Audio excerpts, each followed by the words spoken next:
Assalamualaikum warahmatullahi wabarakatuh. Perkenalkan, nama saya Satria Datama, umur saya 16 tahun. Dan pada hari ini saya akan membagikan tutorial atau cara untuk membuat pupuk kompos. Bisa disebut juga dengan pengomposan.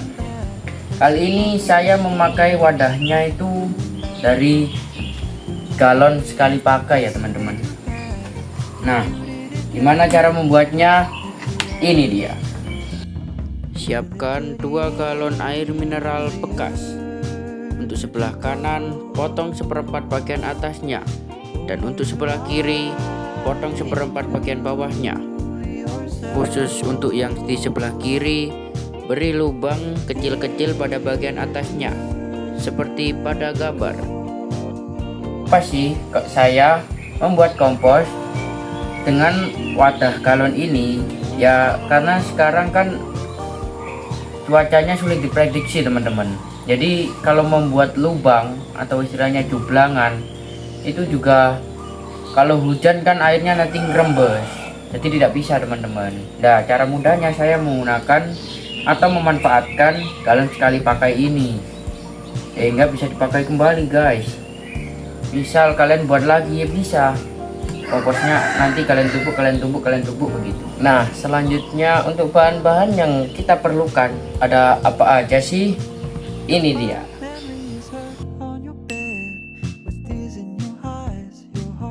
Untuk konsep yang akan saya gunakan adalah lapisan selang-seling teman-teman, yaitu selang-seling antara sampah kering dan sampah basah teman-teman. Dan sekam akan saya gunakan sebagai alas teman-teman atau penyaring air lindi. Kemudian daun kering akan saya letakkan pada lapisan ganjil, yaitu lapisan 1, 3, dan seterusnya, karena daun kering tergolong sampah kering teman-teman. Untuk ketika sampah basah ini aku taruh di lapisan-lapisan yang kenap seperti 2, 4, dan seterusnya. Terutama pada lapisan kedua aku akan kasih sampah sisa lauk dan sayur karena sangat basah agar air lindinya cepat turun. Yang terakhir, tanah aku jadikan sebagai pemisah antar lapisan dan juga sebagai penutup. Sekarang kita masuk ke tahap cara pembuatan. Pada awalnya kita masukkan dulu sekam di sini.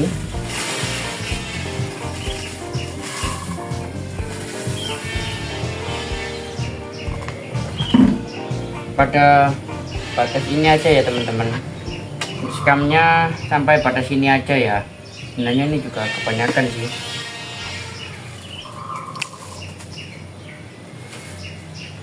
Nah, segini teman-teman. Ini supaya sekamnya itu menjadi pemisah antara pupuk organik atau pupuk kompos dengan air lindinya teman-teman. Ya istilahnya sebagai penyaring lah. Selanjutnya pada layer pertama kita akan masukkan dedaunan kering teman-teman ya. Jangan banyak-banyak ya, cukupnya aja. Ya segini cukup lah, sebatas ini aja. Juga kalian tekan-tekan guys, kalian tekan-tekan teman-teman, karena atasnya nanti biar muat banyak. Kemudian sebagai pemisah antara layer 1 dan layer 2 kita kasih tanah teman-teman seperti ini.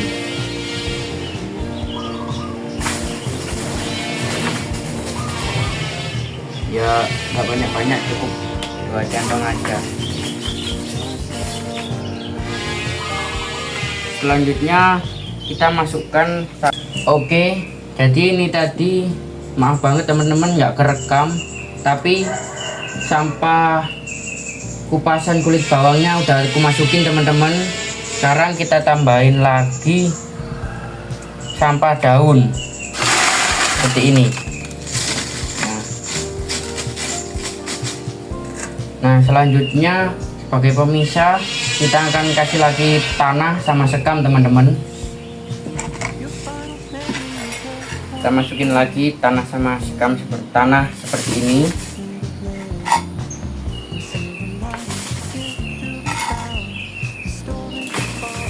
sebagai pemisah antara daun sama sampah berikutnya. Kemudian limbah berikutnya ini berupa kupasan kulit buah sama sayur teman-teman. Kita masukkan seperti ini. Karena basah, jadi kita tambahin sekam teman-teman. Seperti ini. Boleh juga dikasih tanah atau kertas-kertas gitu juga boleh teman-teman. Nah, kita kasih tanah lagi, dan terakhir kita kasih yang namanya daun kering. Nah, ini sebagai layer terakhir kalau aku ini teman-teman, karena daun kering itu masih banyak. Kemudian ya kita tutup dengan menambahkan tanah sama sekamnya lagi teman-teman, seperti ini.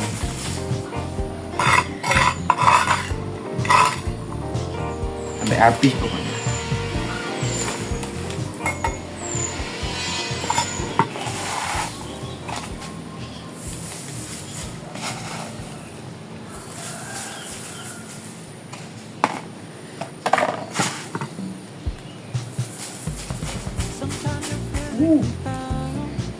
Nah, sekarang aku jelasin sedikit tentang setiap layer pada pengomposanku ini teman-teman. Layer pertama ya sebagai alas, tadi kita kasih sekam teman-teman, sebagai penyaring ya kita kasih sekam. Kemudian untuk layer pertama tadi itu daun kering teman-teman. Nah, setelah daun kering kita itu harus pisahkan dengan tanah atau enggak sekam teman-teman. Cuma tadi karena layer pertama maka aku kasih tanah. Nah, layer kedua itu untuk aku sendiri ya, aku saranin itu menggunakan sampah limbah rumah tangga yang berupa protein hewani teman-teman. Jadi layer kedua tadi bau banget karena ada sampah ayam sama ikan teman-teman. Nah, gunanya apa? Untuk mengundang maggot agar mempercepat proses pengomposan. Nah, maggot ini bisa diundang dengan yaitu tadi teman-teman, protein hewani. Kalau tidak juga menurut riset yang saya ketahui itu daun gedebok pisang, kulit pisang, atau enggak buah pisangnya itu sendiri teman-teman. Nah, setelah layer kedua kita pisahkan lagi dengan, karena itu tadi basah ya, aku pisahkan dengan sekam sama tanah. Selanjutnya kita tadi itu aku kasih lagi ini daun kering untuk layer ketiganya. Nah, kita pisahkan lagi dengan apa? Dengan tanah lagi teman-teman, dengan tanah. Kemudian layer keempatnya baru itu tadi nggak kerekam, aku masukin ini kulit kupasan kulit bawang. Aku masukin ya, karena basah sedikit aku kasih sekam dan juga tanah sebagai pemisah. Layer berikutnya ya itu tadi aku kasih apa ini namanya, aku kasih daun kering. Kemudian layer berikutnya ya diulang-ulang lagi, sampah organik lagi, dan itu tadi kan sampah kulit buah sama sampah sayur. Nah, karena itu tadi basah ya aku kasih sekam lagi, aku kasih tanah lagi, dan yang terakhir adalah daun kering lagi. Nah, untuk menutup layer terakhir kan juga aku kasih sekam sama tanah tadi teman-teman. Nah, kemungkinan untuk ini sendiri setelah proses terakhirnya nanti aku tutup ya teman-teman, tapi ini belum aku tutup untuk memperjelas lagi. Nah, yang terakhir nanti kita kasih tanggal seperti ekoenzim kemarin, dan juga untuk tanggalnya juga perkiraan sama teman-teman, 3 bulan atau 90 hari. Dan 90 hari dari sekarang itu 28 Agustus teman-teman. Tapi ya belum tentu juga teman-teman, karena pengomposan ini ada yang lama, ada yang cepet. Kalau aku prediksi sih agak lama ya ini, karena sampahnya kurang, dan Aku juga nggak tahu karena cuma prediksi, sehingga ya kita lihat saja nanti. Nah, jadi ini dia proses pengomposan, tutorial pengomposan dari saya teman-teman ya. Semoga mudah dipahami dan semoga dapat menambah wawasan kalian teman-teman. Nah, sedikit informasi juga bahwa pengomposan ini juga diharapkan mampu mengurangi sampah limbah organik rumah tangga yang ada di sekitar kita teman-teman. Kita juga harus kreatif memanfaatkan sampah-sampah itu agar tidak terbuang sia-sia. Salah satunya ya pengomposan ini. Bahkan kulit buah selain bisa dibuat ekoenzim juga bisa dibuat kompos teman-teman. Karena tahu sendiri lah ya, orang-orang kalau apalagi sampah daun kering ini dibakar itu tidak menyelesaikan masalah teman-teman. Kalau dibakar, sampah itu memang hilang di bumi, tapi masih ada di langit yang akan menyebabkan pemanasan global. Kalau dibakar itu solusi. Dari dulu di TPA, tepatnya pada landfill, itu sampah ya udah dibakarin semua. Tapi kenapa tidak dibakar? Yaitu polusinya, asap-asapnya itu naik ke atmosfer, berkumpul di sana dan merangkap cahaya matahari yang ingin keluar, sehingga terjadi pemanasan global teman-teman. Nah, ada tambahan saran lagi, dimana untuk sampah-sampah kulit buah, sisa makanan itu lebih baiknya itu dipotong-potong teman-teman, agar lebih mempercepat prosesnya. Ya, itu yang saya tahu dan saya pelajari dari Eco Expedition saya di Kampung Sibesut, tepatnya di Kaliwungu, Jombang. Nah, itu saja sekedar informasi dari saya. Saya harap teman-teman juga memiliki kesadaran lah untuk memanfaatkan lagi sampah-sampah, untuk memikirkan lagi ide-ide agar tidak langsung terbuang teman-teman, karena akan sangat merugikan nanti. Mungkin dampaknya tidak terasa sekarang, tapi suatu saat yang akan datang kita tidak tahu apa yang terjadi. Saya berharap kalian semua sadar teman-teman.